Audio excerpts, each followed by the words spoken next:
pessoal, nossa aula hoje é sobre estruturas, né? As estruturas não são nada mais do que um conjunto de variáveis agrupadas sobre um mesmo nome. No nosso caso aqui, ó, esse conjunto de variáveis estão agrupadas sobre o nome ponto, certo?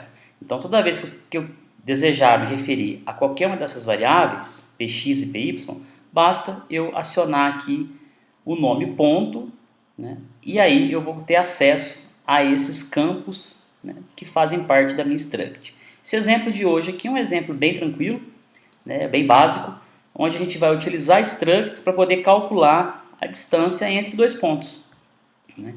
A gente já fez esse exercício aqui em sala, sem structs. O que acontece? Aqui os meus parâmetros, eu tenho que passar o P, o ponto 1, x, o ponto 1, y, depois o ponto 1, o ponto 2x, depois o ponto 2y, enfim, eu tenho 4 parâmetros quando eu não uso struct. Com o struct eu consigo agrupar essas variáveis dentro de um nome comum, correto?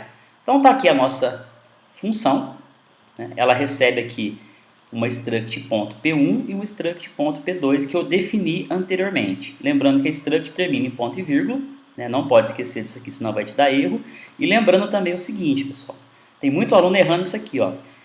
Qual que é o nome dessa struct? É ponto. Então, como é que eu vou criar as variáveis dela? Eu tenho que definir esse nome que está aqui, ó, struct ponto. Se eu fizer isso daqui, ele vai me dar um erro, porque struct é uma palavra reservada da linguagem C. É que estrutura que você criou. Você tem que falar o nome dela para o compilador. É estrutura ponto. Certo? Muito bem. Então, criei aqui a minha estrutura. Agora eu vou preencher esses dados. Então, veja, eu tenho aqui, ó, ponto 1 px, ponto 1 py. Né? Ponto 1 é a minha variável, que é do tipo que? Struct. Ponto. Então, esse ponto 1 tem exatamente essas duas variáveis associadas a ele, né? Como que eu faço para me acessar o px aqui, ó? Eu tenho que fazer o nome da minha variável, ponto px. O nome da minha variável, ponto py. Correto? Então aqui eu fiz o quê? Eu falei que esse primeiro ponto, ele tem no x o valor 1 e tem no y o valor 1. E o segundo ponto, que é da mesma struct, ele tem o px valendo 1 e o py valendo 4. Então veja, uma vez que eu defini meu ponto aqui, basta eu chamar a minha função da mesma forma que nós chamamos, né,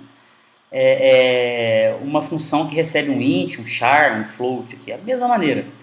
Calcula a distância, ponto 1, ponto 2, que são as minhas duas estruturas, né? Dentro do cálculo de distância tem aqui a fórmula da distância. Então veja, eu estou pegando o ponto 2x menos o ponto 1x e elevando isso aqui ao quadrado, mais o ponto 2y menos o ponto 1y e elevando isso aqui ao quadrado.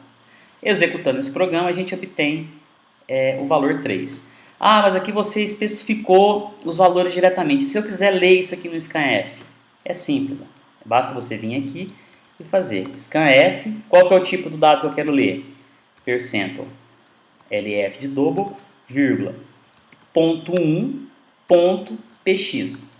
E é claro, né? Não podemos esquecer do que? Do e comercial. Certo? Então agora ele vai me perguntar aqui qual é o ponto 1. Né? Eu vou fazer a mesma coisa aqui para o y. E aí vou apagar isso aqui, ó. Vamos executar o nosso programa. Construiu. Vou digitar 1 e 1. Resultado é 3. Então ele leu aqui. O ponto 2 já estava fixo. Chamou minha função e executou, retornou e imprimiu. Correto? Então na próxima aula eu vou mostrar para vocês como nós podemos criar aqui um vetor de estruturas e como que a gente pode acessar esse vetor. Vocês vão ver que é a mesma maneira de acessar os vetores aí dentro os vetores int, char, float, é o mesmo processo.